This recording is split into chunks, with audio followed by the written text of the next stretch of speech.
The letter that President Umaru Musa Yar'Adua wrote to the House of Representatives on December 7, 2007 reads, ICJ judgment, the Green Tree Agreement between Nigeria and Cameroon.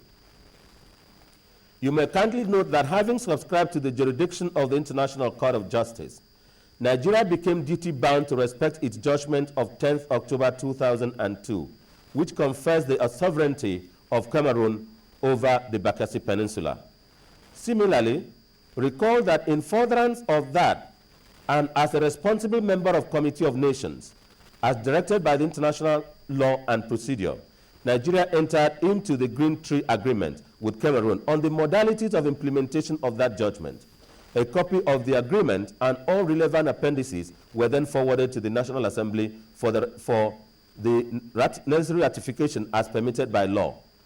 However, it has been observed that the immediate past National Assembly could not actualize that. Consequently, and in furtherance of the letter and request under reference, I am again forwarding the agreement and the necessary attachments to you for ratification and appropriate action as demanded by the 1999 Constitution of the Federal Republic of Nigeria. Please accept the assurance of my highest esteem, President Umaru Musa Yar'Adua. This was appropriately copied. Now, the document His Excellency the Emeritus President attached with the agreement between Nigeria and Cameroon and the Federal Republic of Nigeria concerning the modalities of withdrawal and transfer of authority in the Bakassi Peninsula. Now, I raised issue at that time. I chaired the Rules and Business Committee of the House of Representatives, and I raised issues on this matter during argument, and I said that, one, the document Mr. President forwarded at that time was just the Green Tree Agreement, and if we have to ratify a treaty, first there must be an attached bill covering the treaty. We should make the treaty a schedule to the bill. And that was a fault I drew on the Office of the Attorney General of the Federation. Number two, I also raised the issue that the agreement and the document Mr. President required to be ratified at that time related only to the Bakassi Peninsula.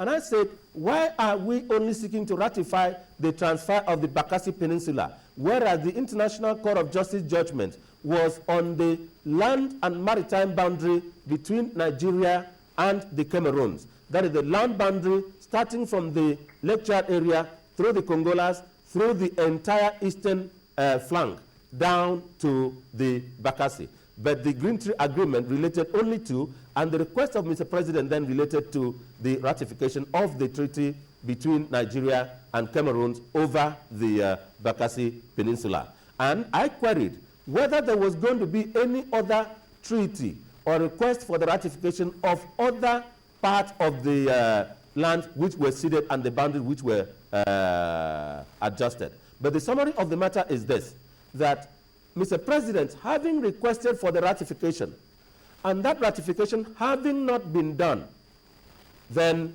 Nigeria, the ceding of Bakassi and the physical handing over of Bakassi is, as of today, inchoate, having not been ratified by the legislature of Nigeria, the Senate and the House of Representatives, and the follow-up legal procedures as required by Section 12 of the 1999 Constitution.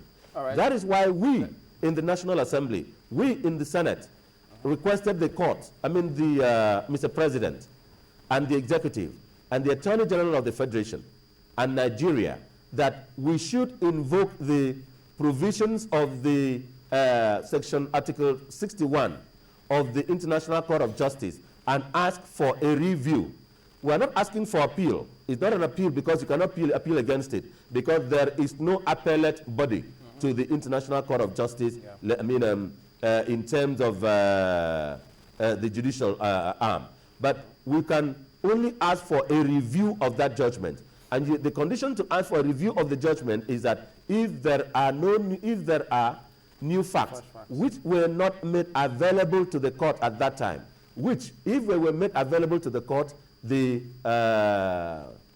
judgment of the court would have been different. All right, Senator, let me jump in and there. We passed that resolution to the executive. And we made it clear that the resolution we passed is time relevant, is time bound.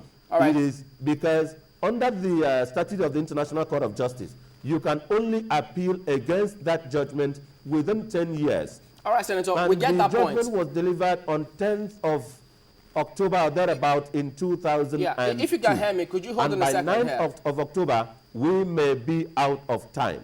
Yes. So we have, that is why we now say we should appeal against that judgment, invoking Article 61 of the statute of the court. Okay, but we have a lot of people asking that if you've got all those facts at the time, why didn't the National Assembly all this while come up with this resolution? Why few days to the expiration of that loophole, that window which we've got, making us look desperate? Well, the legislature is never late in the time it acts, because the legislature, the duties are imposed on the legislature, and certain other duties are imposed on the executive. And we had said that we had hoped that the executive, having observed that the legislature did not ratify the Green Tree Agreement, and that the ceding of Bakassi was inchoate, and the executive, having known that the request it made for the ratification of that treaty was not granted, could not have gone to Calabar, could not have gone ahead to physically hand over Bakassi, all right, as it were. And again, we noted that they were still doing the implementation of other aspects of the land and maritime boundary between Nigeria and the Cameroons. We also, it was when the Attorney General of the Federation started speaking that the issue of the handing over of Bakassi is complete and cannot be revisited. Then we now say, this is what the Attorney General is thinking. And again, a few days later, His Excellency President Goodluck Jonathan, in addressing United Nations, said that we will abide by the judgments of the International Court of Justice. Now, we now felt that, yes, it is time for the legislature to revisit this, to come up and speak for the Senate, and make it specific Senate, to speak on this matter. Because at that time it was evident that the Attorney General perhaps may not have taken steps to appeal against the judgment. But at that time again, after Mr. President addressed the United Nations, we now felt that, yes, Mr. President was correct to say that we will appeal against we will abide by the judgment. But we interpreted it to mean, as Mr. President said, that so long as the judgment abides, it is binding. And so long as the Constitution of the Federal Republic has not been complied with in terms of ratification, it stands where it stands. Therefore, we found it necessary at that time to raise our voice. And we make it clear, and if you observe in my contribution to on the floor of the Senate, when the matter was deliberated upon in the Senate, I submitted on the floor of the Senate that the President's submission and address and position to the United Nations at the United Nations is not saying that we will not appeal against the judgment.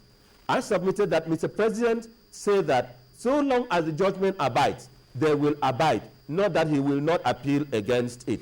Therefore, we thought that it is wise for Nigeria and for the Senate to take a position and say, Mr. President, Attorney General of the Federation, Nigeria, let us apply for a review of the judgment as required by the statute of the International Court of Justice.